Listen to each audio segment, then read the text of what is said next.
ایک مرتبہ لاہور کا ایک نوجوان میرے پاس آیا، اب اس کی شادی 1-2 مہینے پہلے ہوئی تھی، اور شادی کے چند ہی دنوں بعد یہ سلسلے میں داخل ہو گیا، بیعت ہو گیا۔ اب اس نے چہرے پہ داڑھی بھی سجا لی، نمازیں بھی پڑھنی شروع کر دیں، تو نیکی پہ آ گیا۔ اللہ کی شان کے ایک دن میرے پاس آیا، غصے میں تھا۔ میں نے پوچھا خیریت ہے؟ کہنے لگا بس حضرت کیا بتاؤں، یہ جو میری بیوی ہے نا، اس نے بس مجھے بہت ستایا ہوا ہے۔ میں نے پوچھا کیا ہوا؟ کہنے لگا کہ کہتا ہوں تو نماز نہیں پڑھتی، سر پہ دوپٹے کا خیال نہیں رکھتی، اور بالکل اس کو تو دین کا کوئی احساس ہی نہیں ہے۔ یہ تو اس نے تو میرا جو ہے نا جینا حرام کر دیا ہے۔ خیر خوب اس نے غصے میں چند باتیں کہیں، تو جب اس نے غصے میں باتیں کر لیں تو پھر میں نے اس سے پوچھا کہ اچھا یہ بتاؤ کہ جب شادی ہوئی تھی اس وقت آپ دیندار اسی طرح تھے جیسے آج ہیں، یا آپ بھی اسی طرح کے تھے؟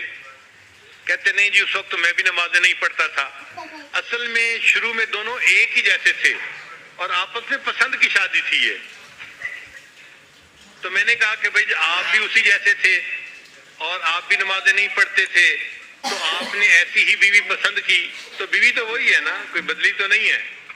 مگر فرق یہ پڑا کہ آپ نے اس مجلس میں آنا شروع کیا اور آپ نے دین کی باتیں سنی تو آپ نے دین کو قبول کر لیا، اور اب آپ کی زندگی نیکی دینی والی بن گئی ہے۔ کہنے لگے ہاں یہ بات تو ٹھیک ہے۔ میں نے کہا یہ بتائیں کہ آپ کی بیوی نے کتنی نصیحتوں کی محفل اٹینڈ کی ہے؟ کہنے لگا وہ تو نہیں آتی۔ میں نے کہا کوئی اور دینی محفل اٹینڈ کی ہو جہاں اس کو دین کی طرف کسی نے ترغیب دی ہو، بلایا ہو؟ کہنے لگا نہیں۔ میں نے کہا پھر وہ کیسے دوپٹہ کرے گی سر کے اوپر، اور کیسے وہ پردے کا خیال کرے گی، نمازیں پڑھے گی؟ اس کو تو سمجھانے والا کوئی ہے ہی نہیں۔ آپ کو تو سمجھانے والے مل گئے، اس کو تو نہیں نہ ملے۔ تو اب اس کو فیل ہوا کہ بھائی حضرت جی مجھے آہستہ آہستہ نا اس بات پہ لے آئیں گے کہ اچھا اس کو محفلوں میں لایا کرو، تو یہ تو کام لمبا ہو جائے گا نا۔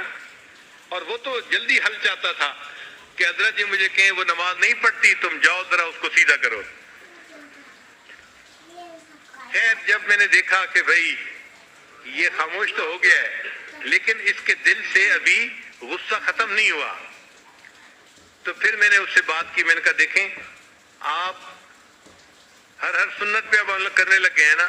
کہنے لگا جی میری کوشش ہوتی ہے ہر بڑی اور ہر چھوٹی سنت کے اوپر عمل کروں، میری پوری زندگی سنت کے مطابق ہو جائے، اور آپ بھی یہی تلقین کرتے ہیں۔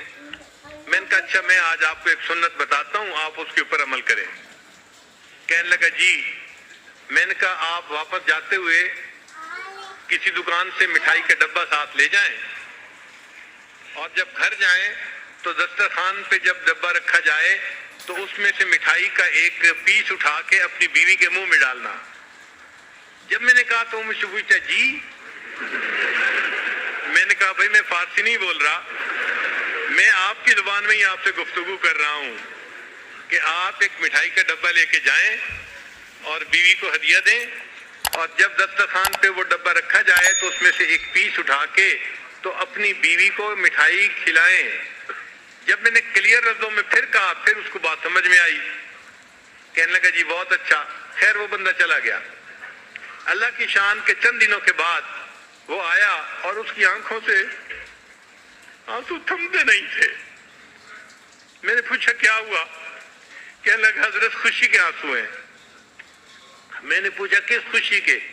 کہنے لگا کہ میں جاتے ہوئے مٹھائی کا ڈبہ لے کے گیا اور گھر والوں نے پوچھا بیوی نے کہ یہ کیا لائے؟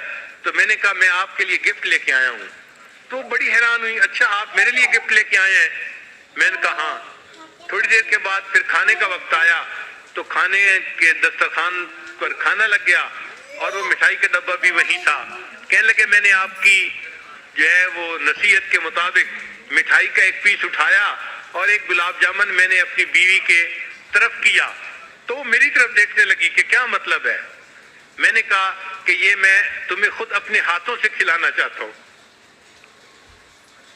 کہنے لگے وہ حیران۔ خیر اس نے وہ گلاب جامن تو کھا لیا، پھر اس کے بعد تھوڑی دیر وہ سر جھکا کے بیٹھی رہی، کچھ سوچتی رہی۔ تو مجھے کہنے لگی آپ نے آج ایسا کیوں کیا ہے؟ پہلے تو کبھی نہیں کیا۔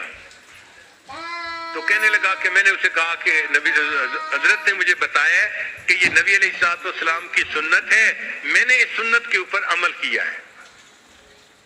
کہنے لگا جب میں نے یہ بات بتائی میری بیوی کی آنکھوں میں سے آنسو ٹپک پڑے اور وہ کہنے لگی اچھا یہ نبی علیہ السلام کی سنت تھی؟ میں نے کہا ہاں۔ تو کہنے لگی اچھا کیا میں بھی اور سنتوں پہ عمل کر سکتی ہوں؟ تو میں نے کہا ہاں کر سکتی ہو۔ تو کہنے لگے وہیں بیٹھے ہوئے میری بیوی نے وعدہ کیا کہ میں آج کے بعد نمازیں بھی پڑھوں گی اور پردہ بھی کروں گی اور شریعت کے اوپر مکمل پابندی کر کے سنتوں والی زندگی میں بھی اختیار کروں گی۔ نبی علیہ السلام کی ایک سنت نے پورے گھر کے ماحول کو بدل کے رکھ دیا اور وہ بچی نیک بن گئی اور بعد میں وہ بچی عالمہ بھی بن گئی۔ تو گھر کے اندر نیکی کا ماحول رکھنا، نیکی کی تلقین کرتے رہنا، یہ خاوند کی ذمہ داری ہوتی ہے۔